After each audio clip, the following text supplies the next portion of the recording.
Okay, very good morning to you. Welcome to our discussion segment this morning. It is a Monday morning, very cold Monday morning. Welcome here. Yes, in a day like today, if possible, we're going to look at the trending issue, which is takeover of Nigeria's private jets by Chinese investors. We want to look at the implication, the legal implication, the economic implication, political implication, social security, everything put together. That's exactly what we are cut out for this morning. And we'll urge you to please stay with us.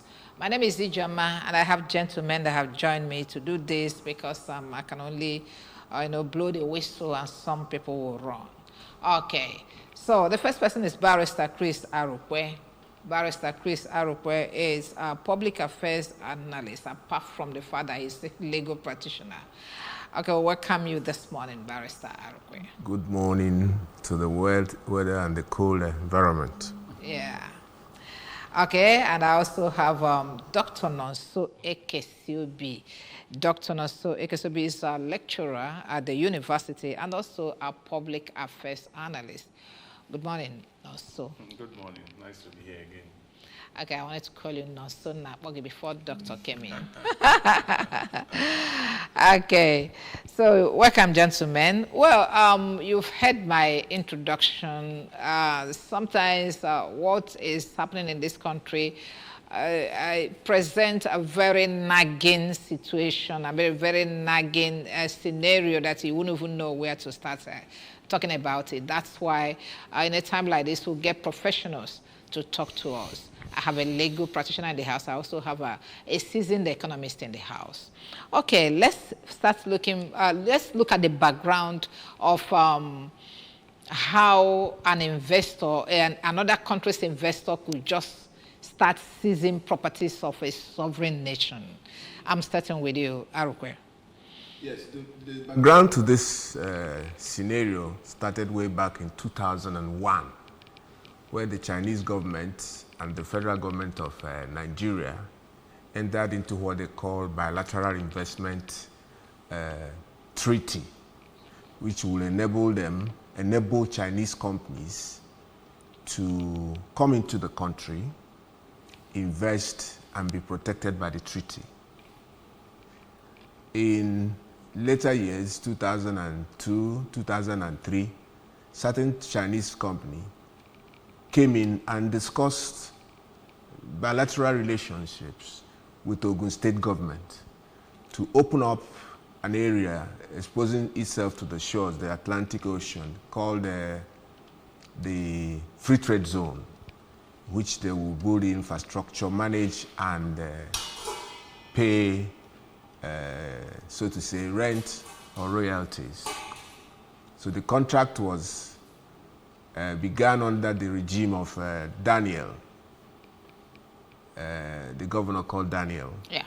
And subsequently, they built some infrastructure and started functioning and paid over some money to the state government. Started functioning, and they told us it's just fenced. And that place is just fenced. Well, whatever, they built. Functioning in principle. There were clearance. You know, the thing is just about an open space, free trade zone. It's supposed to have certain basic infrastructure that exposes it to the sea, where you don't have to pay duties, where things are supposed to be cheaper, and all that and all that. They built, they claim they built certain infrastructure to make it to have some money.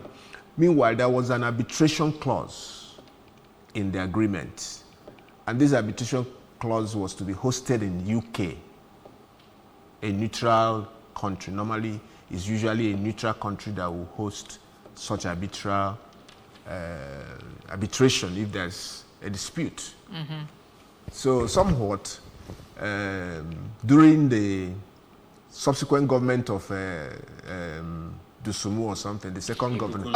Okay. Sorry, before you get to the arbitration, at what point did the love lust came in, and did they start having problems? Yes, it was during the tenure of the second governor. Okay. And I'm not sure the first governor actually understood the implications of the documents they signed. The business he ventured into.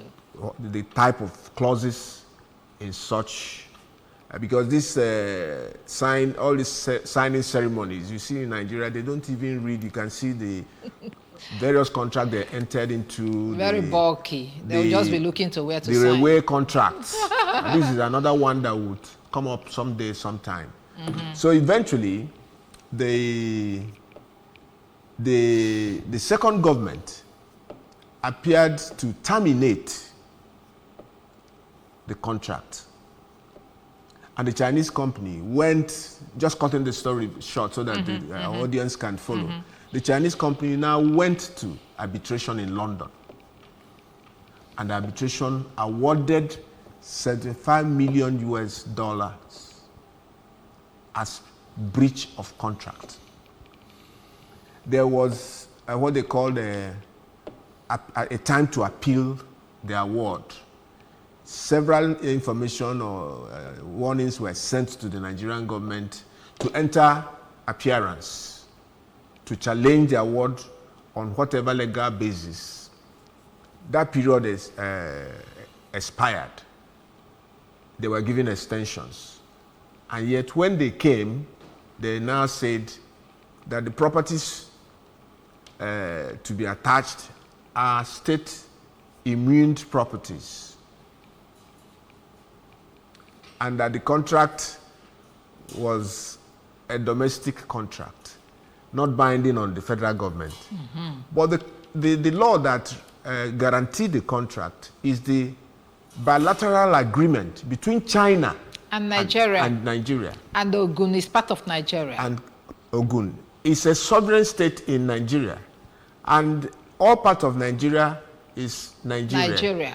So it doesn't require a lot of technicality to learn what actually happened. The arbitration now awarded $75 million. I hope all the two parties were represented in the arbitration. That's what I'm saying. They made a late entry. Okay. In the London arbitration. And then the Chinese company, because if you get an award from an arbitration, you need to go to court to enforce the arbitration.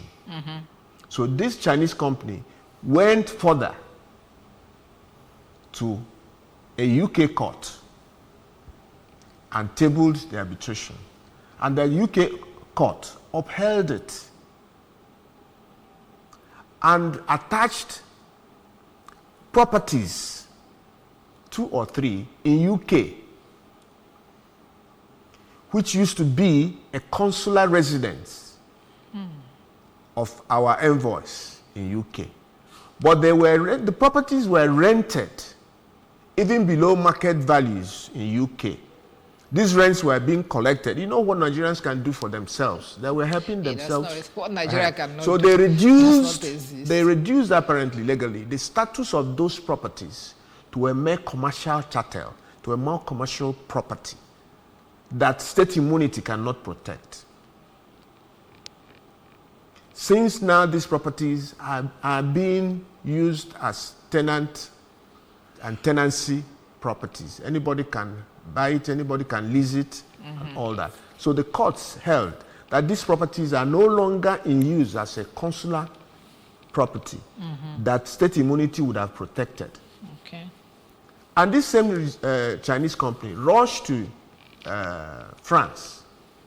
And meanwhile, the 3 vehicles, Airbus A330,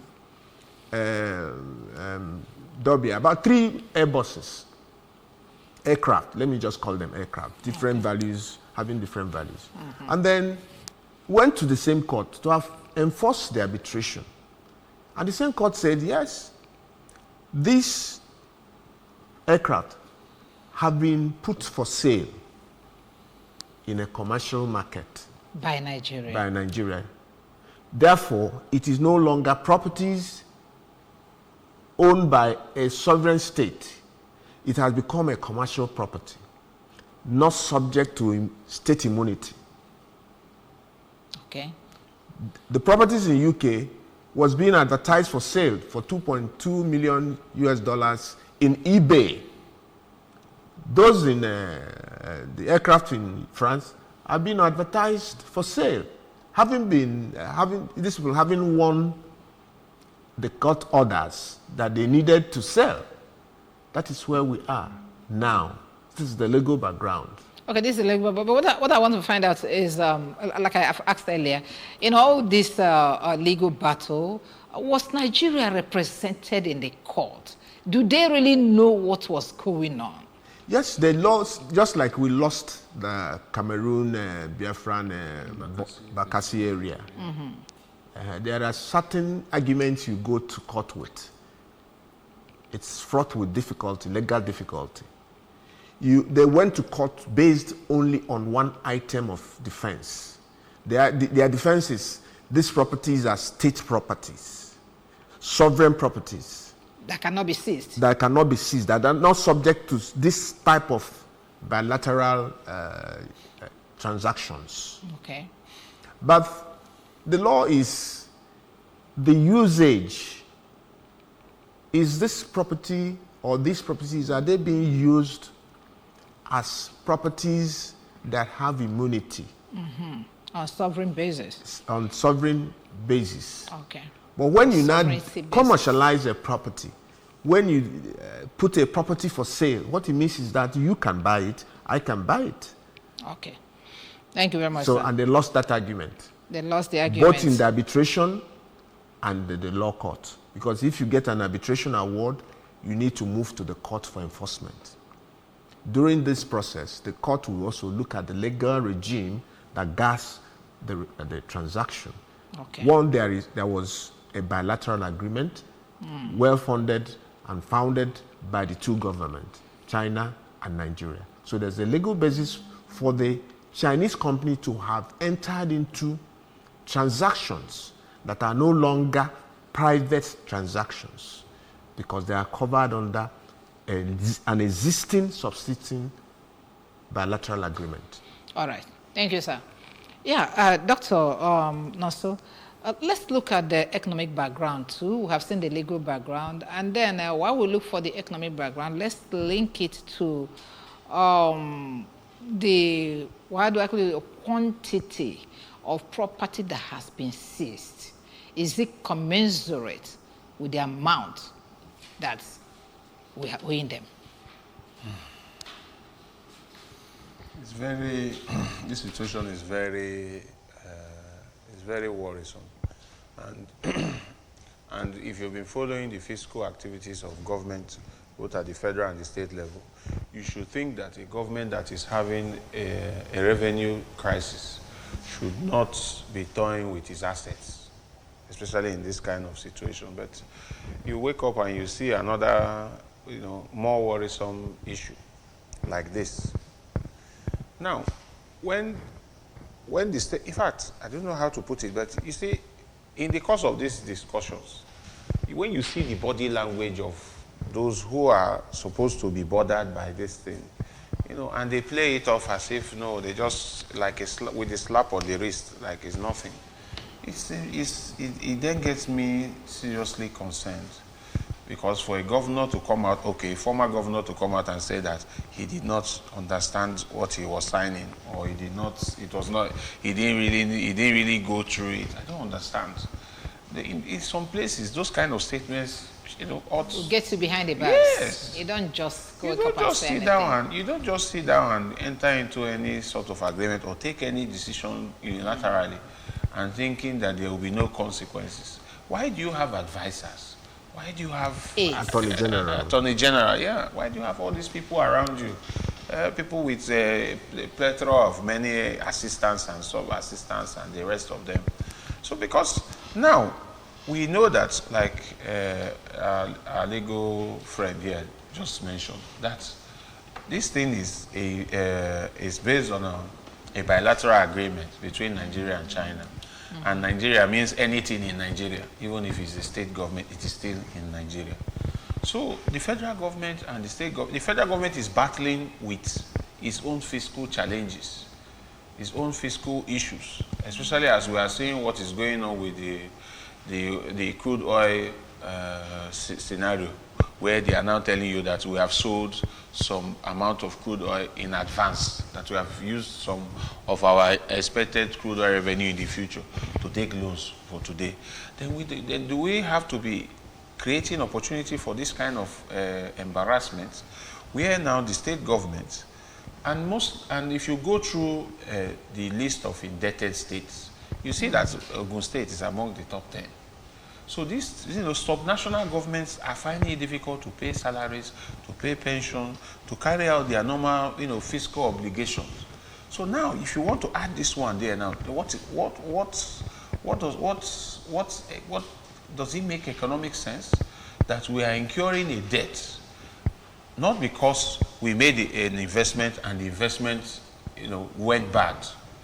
If that was the case, we will be saying something different, that yes, we made an investment and the investment went bad, and the other parties are looking for ways to recover their costs. But no, this is as a result of just mere negligence. So how do we begin to account for this kind of costs, not just in terms of monetary costs, but there are other external costs that this kind of judgment, this kind of situation, we put the economy of the country into. So, like you rightly pointed out, there's an implication on our debt situation, because when we continue this way, we're only heading to Zimbabwe.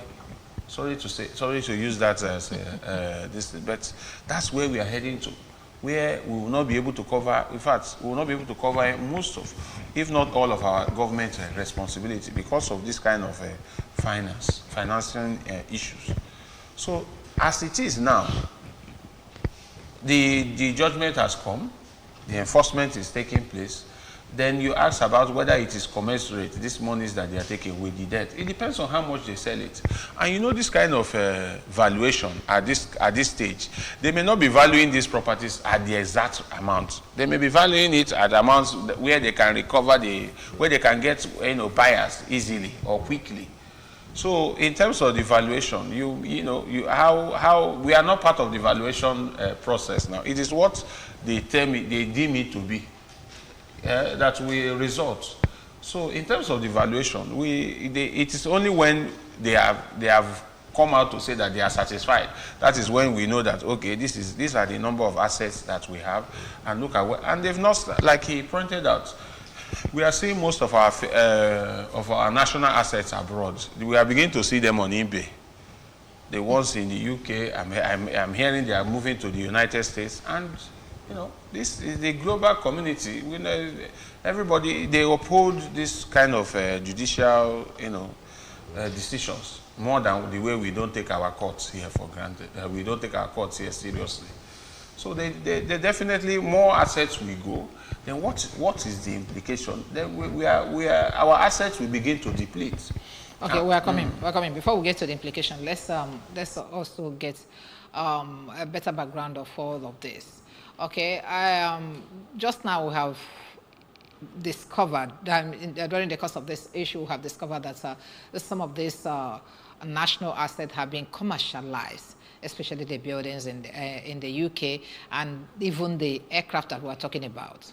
Okay, so what is it? Barrister Arukwe, yeah, is it right, or how do I put it, for a national assets to get commercialized, and whose duty is that to do that?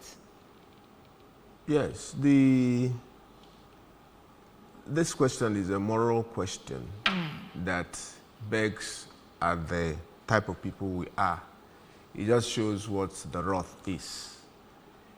You would just definitely ask. In France, it was during this situation that it was discovered that Nigeria bought a new aircraft for the presidential fleet, but it was not meant to be held in Nigeria. That one was bought for $150 million US dollars, even though it wasn't part of the seized assets. But it opened the can of worms of things that are going on in our diplomatic environment. So, and that these people are going around, the Chinese people don't deal with morality. They don't deal with Christian values or any type of religious values. They are the people who crippled that Zimbabwe or Mozambique, one of these places. They virtually took away their land and everything, assets and everything. And they're coming for Nigeria. There are other subsisting issues we have with our rail, build and operate and all that. These things were signed. Some of these ministers, they signed these documents in ceremonies devoid of legal scrutiny. They are going to take over their assets, build and operate and all that. So there is a moral issue whether properties you have in UK to be used as residencies for the consular staff are now rented out in a scheme where these properties are being rented out below market value, because this was disclosed in the trial. Yes, but I'm sorry to cut you short. I'm actually looking at the role of the National Assembly in all of this.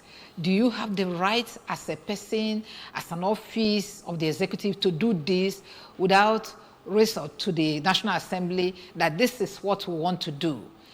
You understand, it should be legislated upon that this building here is no more a sovereign, does not have any sovereignty again, that we can commercialize it, and then this aircraft can be sold, and any of our properties, as a matter of fact. Okay? You don't just wake up, maybe as a Minister of Aviation, and decide to do this, or you wake up as whatever Minister of International Affairs or External Affairs, yes, and then do this. Yes, that's one. Before you start going to the Senate, whether it will require Senate approval or kind of scrutiny or permission is not to be answered here now. Nobody is sure whether such transaction will require approval of the Senate. What you will even say is that, was it even discussed in the Executive Council? Was it discussed openly in the ministry? Who even knew that these properties are earning incomes for certain persons or earning for Nigeria? If these properties were earning money instead of being either redundant or underutilized or not used at all, it could be commercialized for the interest of the nation. There's nothing wrong with divesting in order to make money. There's a moral justification for such an action. But what you will ask, why was the properties being rented below their market values? And why was it even put into the market?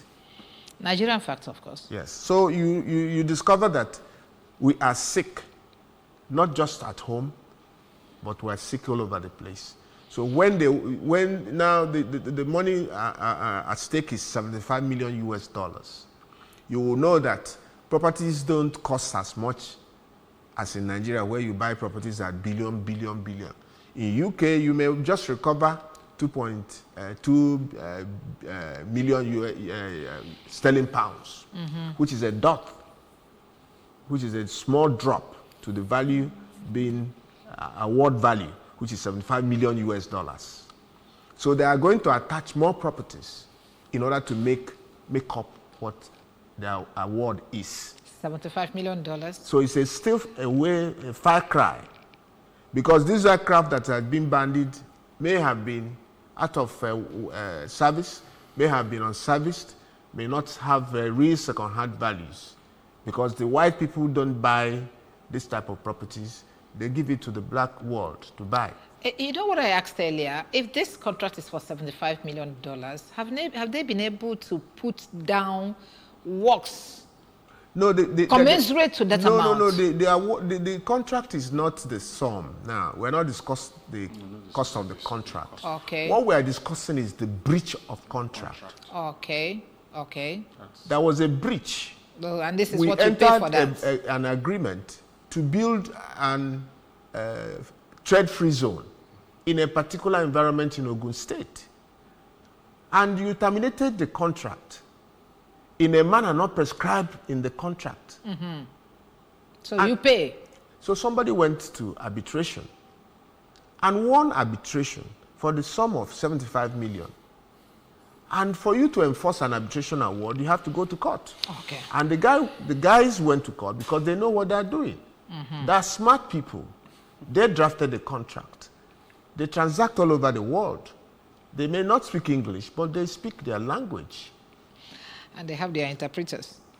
Okay, let's move on now. Let's move on now because I'm looking at a situation whereby we'll be able to establish that Nigeria is aware of what is going on and what have they been doing or what have they done to ensure that this doesn't continue.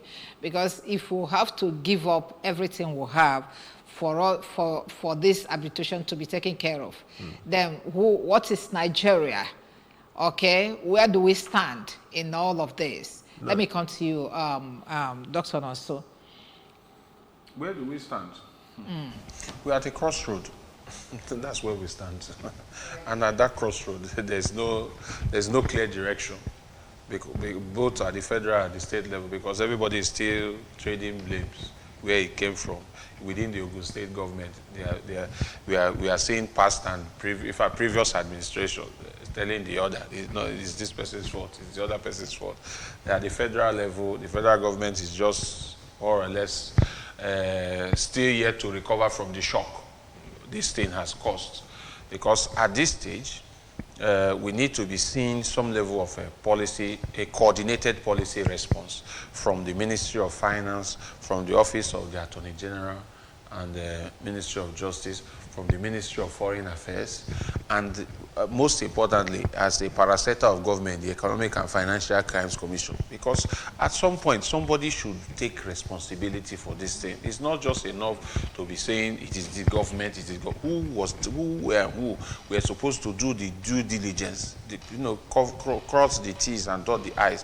Who were those people that are supposed to make sure that in the case of a fallout, in the agreement, that is captured in case of a fallout, look at the extent to which both parties can take to resolve the issue, or maybe get fairly compensated and stuff like that. But it shows that we are not paying due attention to these things. Rather, we pay attention to just the signing of these MOUs, agreements, ceremonies, and we just go to bed. No, there should be somebody at the back door.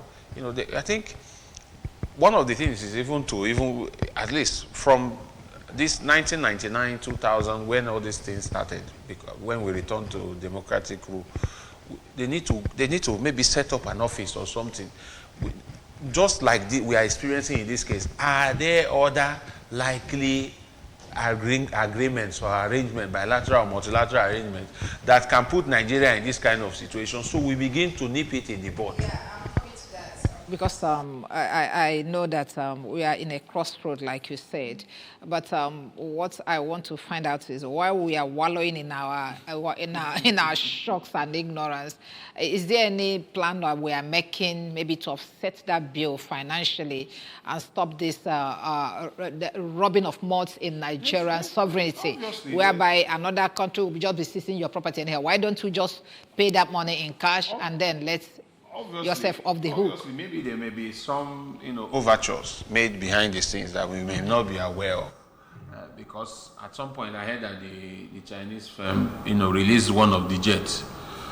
I think, yes, I heard that not so long ago. So maybe that may be a sign of maybe good faith, or saying that, okay, we are still giving you people time to do something. But in terms of a coordinated fiscal response, there's nothing that has been done.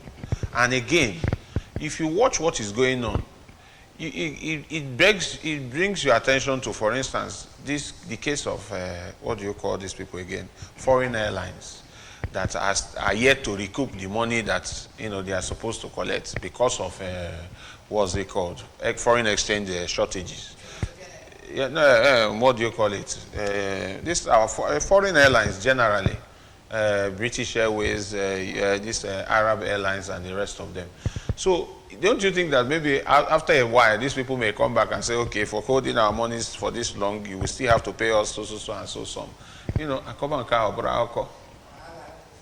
Okay, let's take a break here. We'll talk to some people on the streets, and then let's get their response before we come back and look at the implication of all this, the legal implications, the economic, the security, everything about it. Let's take a look, please. Selling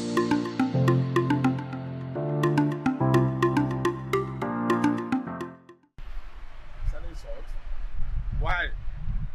Though I will blame the government that signed a contract that they didn't study. Because most bilateral contracts or international business contracts, there are conditions. And perhaps one of the conditions could have been that if they did not fulfill their own bargain, that's I think the Nigerian government did not fulfill their bargain of the contract, then whatever assets the Chinese could lay their hands, they can take it.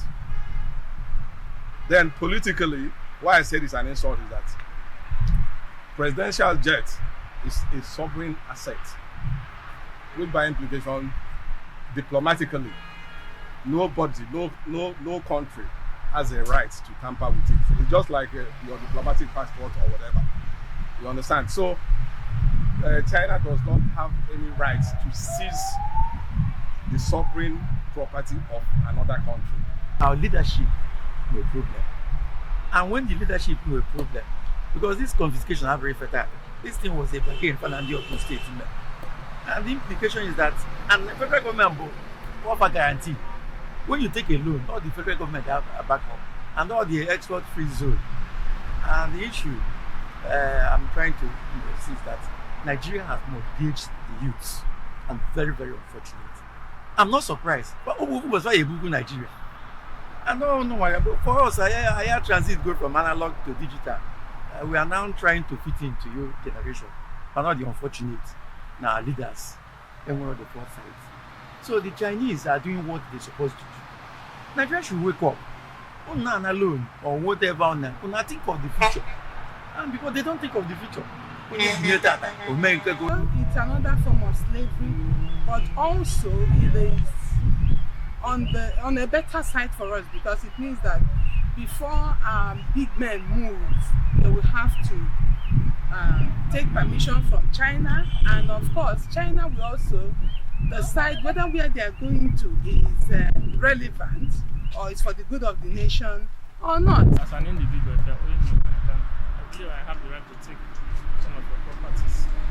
So if Nigeria is truly indebted to China, and China happen to find Nigerian property like private jets in their country or in their airports, I think they have a legal backup to seize the property until maybe when the debt is being redeemed. I think it's obtainable for me.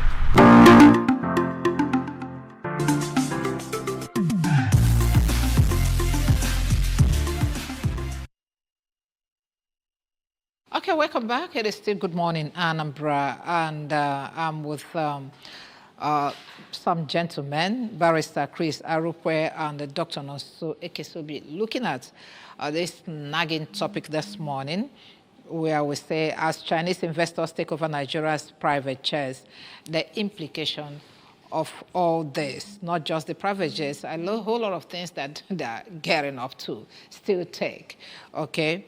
Now, let's look at the implication proper. I will start with you, Nonso. Apart from the economic implication, let's look at the, how do I put it now? Maybe security, or what it portrays Nigeria to be outside the world, this kind of situation. Well, it portrays us as a country that sadly is not reliable. It's not dependable, and it's not one that keeps to agreement. Yeah, because beyond the economic damage this will cause in terms of loss of assets and the rest, you rightly mentioned the security component, especially national security, where a foreign, not even a foreign government, a firm in another country is taking up a nation state to this level, and is getting to this extent. And if you place it side by side with this fiasco that we had with Dangote, a domestic investor who is also having a challenge with the government, when you place the two together, it leaves a sour taste in the mouth because everybody is watching. How does it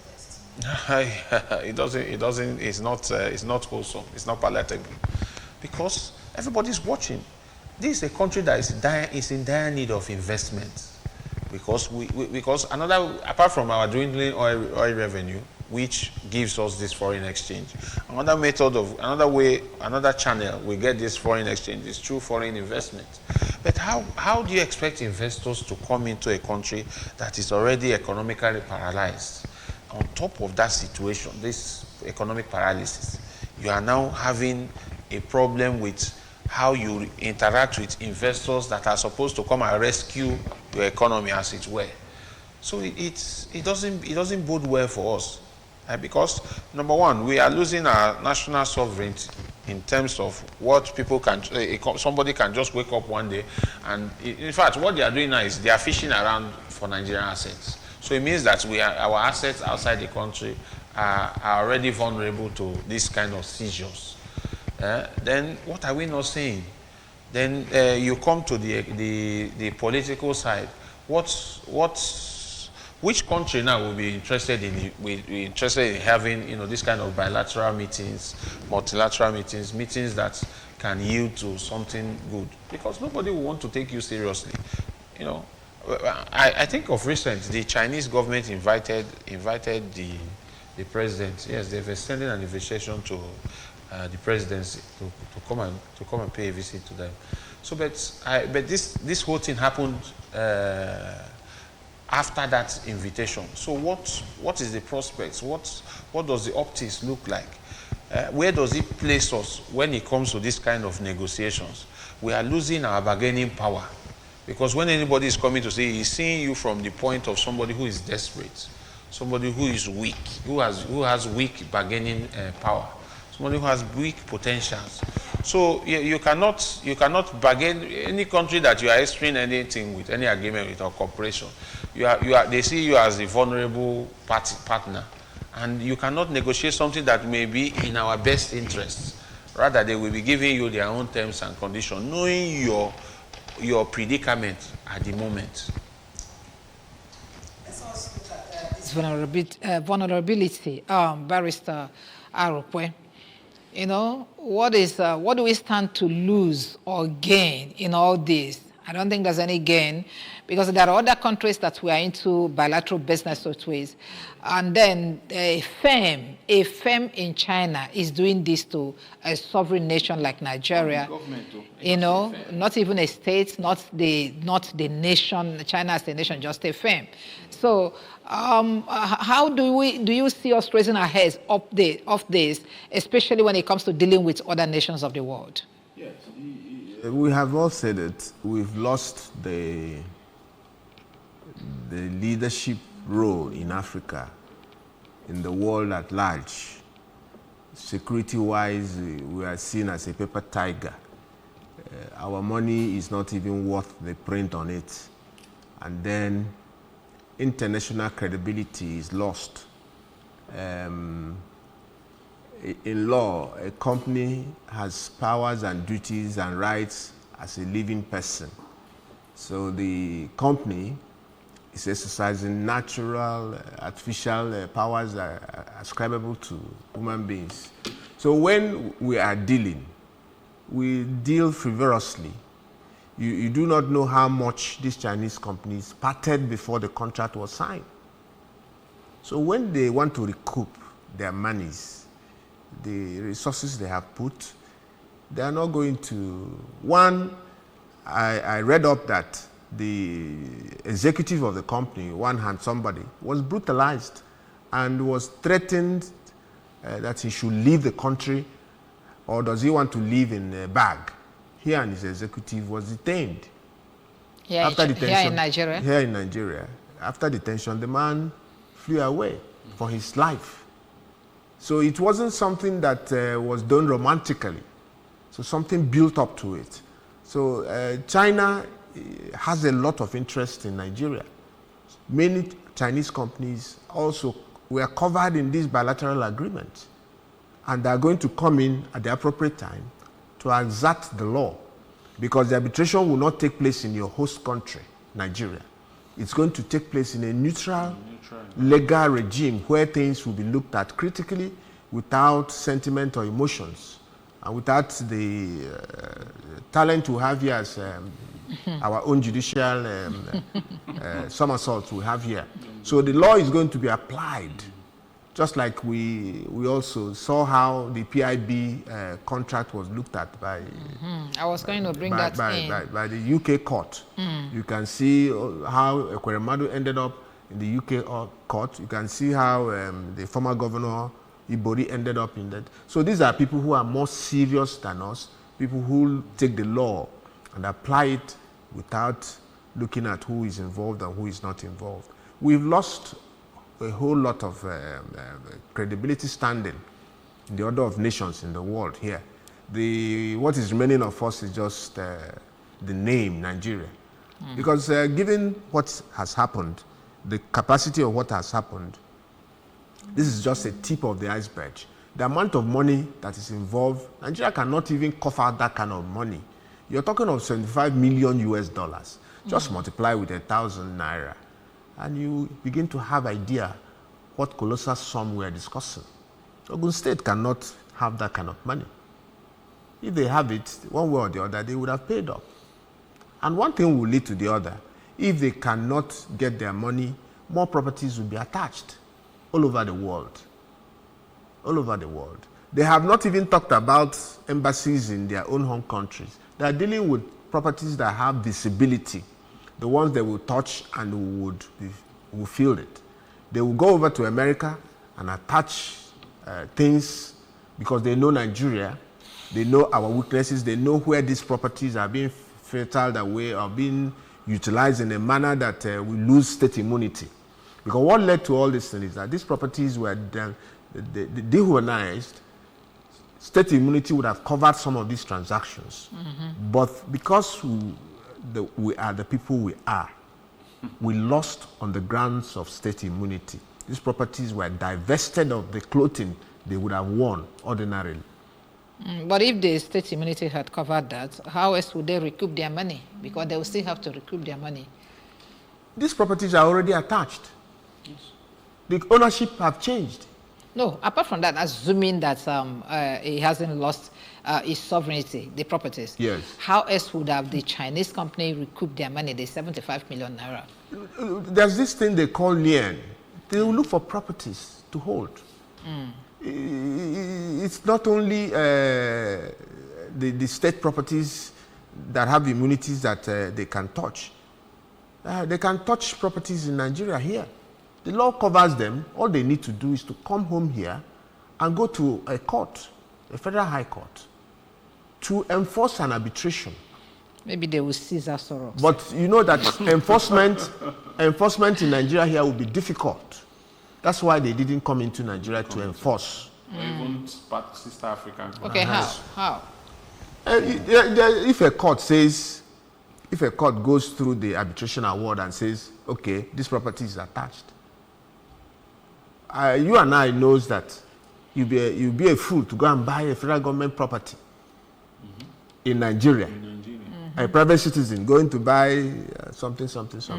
So they know that the law courts in Nigeria might also not have the courage to apply the law.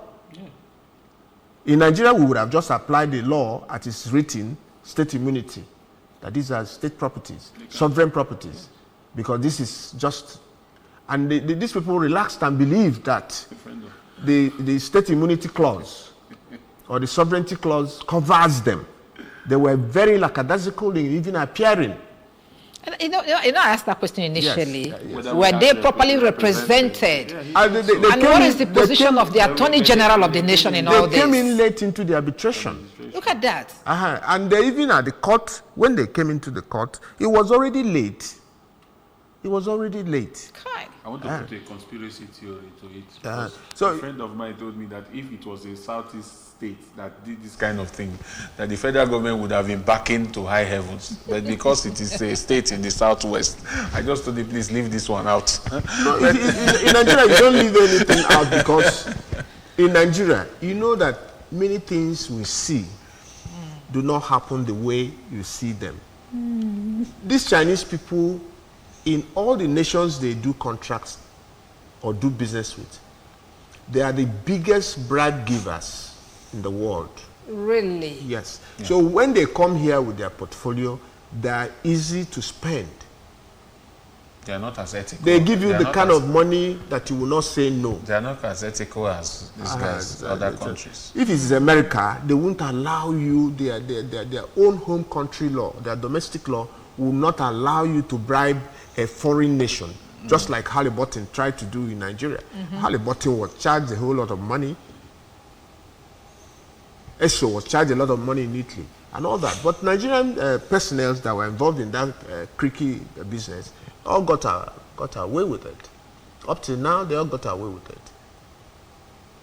And so it's business as usual, because what do you expect? This is a sister company. Ogun State is part of Lagos, is part of Western Southwest. So it will be treated as our own. Part of APC.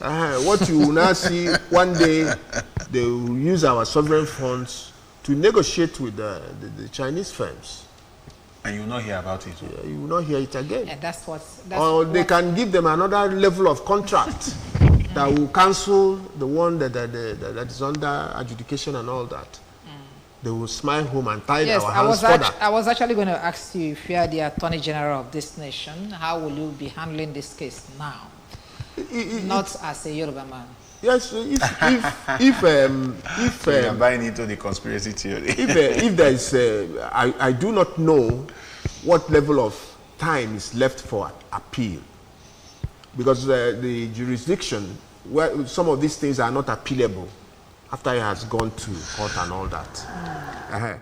What the Attorney General, if there is no room for appeal, because it has gone through the process of an arbitral award, is respected all over the world, that an award is enforceable.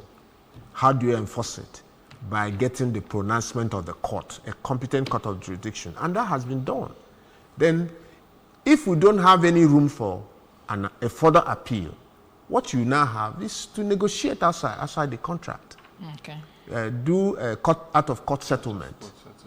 If there's room for it, negotiate with the sovereign nation, negotiate with Chinese government to see how they can placate the company and make a restitution or compensation that will be adequate and proper. Restitution and compensation financially or? Financially, otherwise, you can give further contracts that will cover the pain the people have suffered. Okay. All right. As we conclude now, let's look at this other side of the story. Like in a situation like this, because both of you have mentioned it, that this might not be all about our transaction with Chinese firms. Yes. Okay. So do you look at a situation whereby the federal government is supposed to institute an office, a supervisory or monitoring agency that will take care of this kind of situation in future, whereby a state government can go into this kind of transaction with another firm from any other part of the world, perhaps without reading the treaty very well, and then not involving the federal government. And when issue like this crops up, it will now boil down in seizing national assets. Do you see a situation whereby the president is supposed to institute an advisory committee or supervisory committee based on this, that before you get into this kind of transaction, you must go through this firm for supervision? I think it exists. Because so where is it? Where is their role? Before you get a foreign loan, for a state government to get a foreign loan, it has to get a Senate approval. Senate approval. Starting for the State House of Assembly. You see, and the so there are things. This particular issue, did it go through all these channels? You know how Nigeria functions. The Senate approval was something they can get under 5 minutes. Yeah. I think the only time I've seen something openly challenged from a state government was when Kaduna, that's El Rufai and Sani. Sani, Yeah, the where senator he refused. Yeah, that's the only time. And it cost him his return to the Senate. Yes, He Sani. swore that Sani would never smell the Senate again. So that's the thing. Okay. Thank you, gentlemen. Thank you very much. We are completely out of time, and I need to let you go, please. Thank you very much, Barrister Chris Arukwe. Thank you for very coming much today. Okay, and thank you, Dr. Nonso Ekesiobi. Thank you for coming today. Thank you for having us. You've all done justice to this topic, and then if need be for extension, we're going to call you back. Thank you. I hope you don't mind. Thank you. Okay, Yes, thank you, camera guys. Thank you, Chibike and Co. The MCR session. Thank you, Ifyu Nachuku, and the production team. Thank you for making it happen this morning. My name is Ijoma. God keeping us. We'll continue from where we stop tomorrow. Bye for now.